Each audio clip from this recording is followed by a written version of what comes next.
Every action has a reaction. প্রত্যেকটা ক্রিয়ারই একটা পার্শ্ব প্রতিক্রিয়া আছে। এটা নিউটনের একটা সূত্র বটে,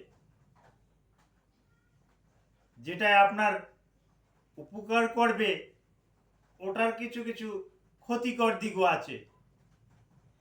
তো আমার আজকের আলোচ্য বিষয় ঔষধের পার্শ্ব প্রতিক্রিয়া নিয়ে কিছু কথা বলবো।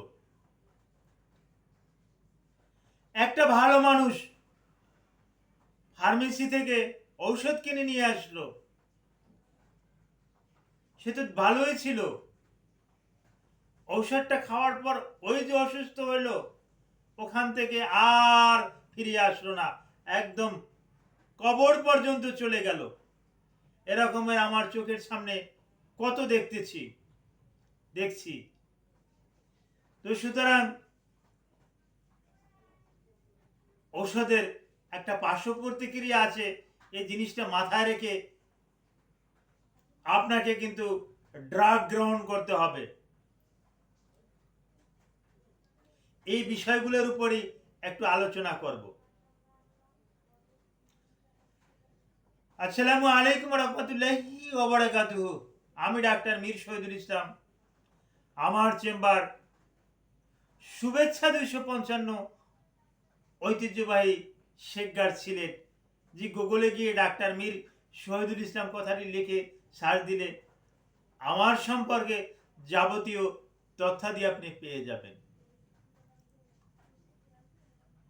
আজকে এই আলোচনাটা না করলেই নয়। মানুষ ফার্মেসি থেকে মুড়ির মতন ওষুধ কিনে নিয়ে আসছে আর মুড়ির মতন খাচ্ছে। উনি যদি জানতো এটার পার্শ্ব প্রতিক্রিয়া এরকমের, তাহলে উনি হয়তো বা ওটা খেতেন না। উনি পেন কিলার খাচ্ছে। পেন কিলারের আমি জেনেরিক নামগুলো আমি এখানে উল্লেখ করছি, কোনো ঔষধ কোম্পানির নাম আমি উল্লেখ করব না। ডাইক্লোফেনাক সোডিয়াম, যেটা ওয়ার্ল্ড এটা ব্যান্ড করে দিছে, কারণ এটা খেলে শকুন মারা যায়। যার কারণে এই ভালচার ডেটের কারণে ডাইক্লোফেনাক সোডিয়াম ব্যান করে দিছে। এটা পেন কিলার, এটা হিউম্যান বডির রেনালটাকে ধ্বংস করে। এরকমের আছে কিটোটিফেন, কিটোপ্রোফেন, ন্যাপ্রোক্সিন, কেটোরলাক, ট্রামাডল, ইটোরিকক্সিপ, রফিকক্সিপ, স্যালিকক্সিপ, বেলডিকক্সিপ, টাপেন্ডাডল। এই যে ওষুধগুলোর নাম করলাম, সুলিন্ডিক অ্যাসিড, সুলিন্ডাক, আইবুপ্রোফেন, এমনকি অ্যাসপিরিন, প্যারাসিটামল, এগুলোর পার্শ্ব প্রতিক্রিয়াও যদি আপনি জানেন তাহলে আপনি খাবেন না। কোনো হেমোরয়েডস, ব্লিডিং হচ্ছে এরকমের রুগীকে যদি আপনি অ্যাসপিরিন খাইয়ে দেন, তাহলে ধরে নিতে পারেন তাকে মৃত্যু মুখে ঠেলে দিলেন। ভাইরাল ইনফেকশন, মানে একটা রোগীর ডেঙ্গু এমন একটা পর্যায়ে গেছে যে তার প্লাটলেট কাউন্ট কমে গিয়ে তার ব্লিডিং হচ্ছে। এমতো অবস্থায় যদি তাকে আপনি অ্যাসপিরিন দেন, তাহলে তাকে মারতে আর আপনার সময় লাগবে না। তাকে চাকু দিয়ে মারতে হবে না, তাকে আপনাকে ওই গুলি করে মারতে হবে না, এমনি এমনি মারা যাবে। এরকমের লিভার ড্যামেজ, লিভারের কোনো সমস্যা, এরকমের রুগীকে যদি আপনি প্যারাসিটামল জাতীয় কোনো ওষুধ দেন, অ্যাসিটামিনোফেন, প্যারাসিটামল যদি দেন, তাহলে তাকে মারতেও একটা সময় লাগবে না। কারণ প্যারাসিটামলকে আমি কেন, ওয়ার্ল্ড হেলথ অর্গানাইজেশন এটা বলে paracetamol is slow poisoning. Paracetamol একটা অনকাইন্ডস অফ পেস্টিসাইড।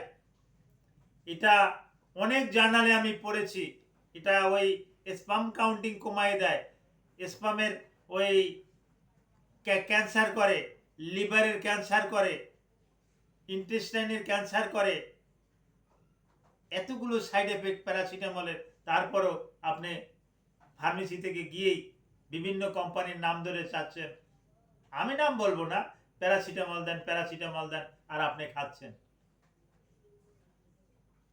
ক্ষতিটা তো আপনারই হচ্ছে। এরকমের আপনি কিছু ড্রাগ আবার সঠিকভাবেও খাচ্ছেন না। কিছু অ্যান্টিবায়োটিক ডক্টররা দিয়ে থাকে 7 দিন, 10 দিন, 14 দিনের, আপনি 2-3 দিন খাইয়েই এটা বন্ধ করে দিলেন। এর পরিপ্রেক্ষিতে হয় কি, ড্রাগটা রেজিস্ট্যান্স হয়ে যায়, পরবর্তীতে আর কাজ করে না। পরবর্তীতে আপনাকে ব্রড স্পেকট্রাম অ্যান্টিবায়োটিক নিতে হয়। অনুরূপ অ্যান্টিবায়োটিক, অ্যান্টিফাঙ্গাল কিছু ড্রাগ আছে, ডাক্তাররা যতদিন দেয় ততদিন খাওয়া উচিত, কারণ তারা একটা চিন্তা ভাবনা করে দেয়। আর ডাক্তাররা যে ভুল করে না তাও না, ডাক্তারদের ওই রকম ভুল হয়। যেমন কারো একটা লিভারের সমস্যা, তাকে যদি কোনো কুইনোলিন ডেরিভেটিভ দেওয়া হয় তাহলে তার স্কিনে বড় ধরনের একটা ক্ষতিকর প্রভাব পড়বে। এর ভিতরে লিভোফ্লক্সাসিন একটা ঔষধ, এই লিভোফ্লক্সাসিন ঔষধটা যদি কারোর লিভারে অল্প করেও সমস্যা থাকে তাহলে সে ওই তার স্কিনের যে চামড়া, এটা মনে হবে যেন তাকে আগুন দিয়ে পুড়ে দিয়েছে। এরকমের অনেক রোগী আমি দেখেছি যারা দুনিয়া থেকে চিরবিদায় নিয়ে গেছে। অলরেডি ডাক্তাররাও লিখে দিয়েছে it is drug side effect, কিছু করার নাই, টু আর ইস হিউম্যান। তারা বলে যে আমরা এটা ভুল করেছি। এই ভুলের মাসুলে একটা জীবন দিতে হয়। আর আমাদের দেশে কিন্তু সেরকমের একটা গবেষণাও হচ্ছে না। ডক্টর, ফার্মাসিস্ট সবাই মিলে একটা গবেষণা করার কথা, কিন্তু এই রকমের গবেষণা হচ্ছে না। আমাদের দেশে একটা লিটারেচার আছে, হ্যাঁ, একজনে বলে দিচ্ছে যে এটা এই রোগের কাজ করে, এটাই। এর যে ক্ষতিকর দিক আছে, এই ক্ষতিকর দিক নিয়ে কেউ একবার চিন্তা ভাবনাও করে না। ধরুন আজকের বাংলাদেশের বাজারে রেনিটিডিন রেনিটিডিন নাই, কিন্তু রেনিটিডিন মুড়ির মতো চলতো। বিভিন্ন কোম্পানির রেনিটিডিন, কোনো কোম্পানিরই নাম বলবো না, এই রেনিটিডিনটা পর্যাপ্ত পরিমাণে চলছে। 30 বছর চলার পর এখন আমরা জানতে পারি যে এটায় ক্যান্সার তৈরি করে, রেনিটিডিন আর খাওয়া যাবে না, যার পরিপ্রেক্ষিতে এটা চিরতরে এটা ব্যান। কেন? 30 বছর যারা খাইছে, তাদের যারা মৃত্যুবরণ করছে, তাদের উপরে কি একটু রিসার্চ করা যেত না? কিন্তু না, এটা কিন্তু হয় না। অনুরূপ আমরা বর্তমানে যে খাচ্ছি পিপিআই, প্রোটন পাম্প ইনহিবিটর, যাচ্ছি কিনে নিয়ে আসছি, খাচ্ছি, বিভিন্ন কোম্পানির বিভিন্ন নামে হতে পারে, অমিপ্যারাজল, ইসোমিপ্যারাজল, ল্যান্সোপ্যারাজল, ডেক্স ল্যান্সোপ্যারাজল, রাবিপ্যারাজল, এই প্যান্টোপ্যারাজল, এগুলো যে কিনে আনছেন, হ্যাঁ, আবার এখন মাপস নামে একটা আছে বিভিন্ন কোম্পানি, এরপরে আবার মাপ যোগ করেছে, হ্যাঁ হ্যাঁ, এটা নাকি আরো একটু ভালো ফল পাওয়া যায়। এই যে মাপস ট্যাবলেটটা খাচ্ছেন, বিভিন্ন ইসোমিপ্যারাজল মাপস, প্যান্টোপ্যারাজল মাপস, ল্যান্সোপ্যারাজল মাপস, এই যে মাপস খাচ্ছেন, এটা যে আরো কত ক্ষতিকর যদি আপনি জানতেন তাহলে আপনার ধারে কাছেও যেতেন না। আপনার অস্থিটা কিন্তু একদম ক্ষয় করে দিচ্ছে এই মাপস, আপনার অজান্তে। এটা সর্বোচ্চ আপনি 10 দিন, 15 দিন খেতে পারেন ডক্টরের সাথে আলোচনা সাপেক্ষে। আপনাকে মাসের পর মাস খেতে হবে এমন কোনো কথা নাই। আপনার যে স্টোমাকে যে HCl বা হাইড্রোক্লোরিক অ্যাসিড আছে, এটা সম্পূর্ণরূপে ব্লক করে দেওয়ার অধিকার তো আপনার নাই। HCl এর তো দরকার আছে। HCl না হলে, আপনার হাইড্রোক্লোরিক অ্যাসিড না হলে আপনার আমার এই যে খাবার, এটা কিভাবে হজম হবে কিভাবে? সুতরাং হাইড্রোক্লোরিক অ্যাসিডের দরকার আছে। তো আলোচনা করছিলাম ওষুধের পার্শ্ব প্রতিক্রিয়া ভয়ঙ্কর, এর থেকে আমরা কিভাবে পরিত্রাণ পেতে পারি, আমাদেরই সচেতন হওয়া উচিত। আমরা যদি সচেতন না হই তাহলে ঔষধের পার্শ্ব প্রতিক্রিয়ায়, কারণ কেমিক্যাল রিয়াকশনে একটা জীবন চলে যেতে পারে, আর একটা জীবন চলে গেলে তখন তো আর কিছু করার থাকে না। Thank you all.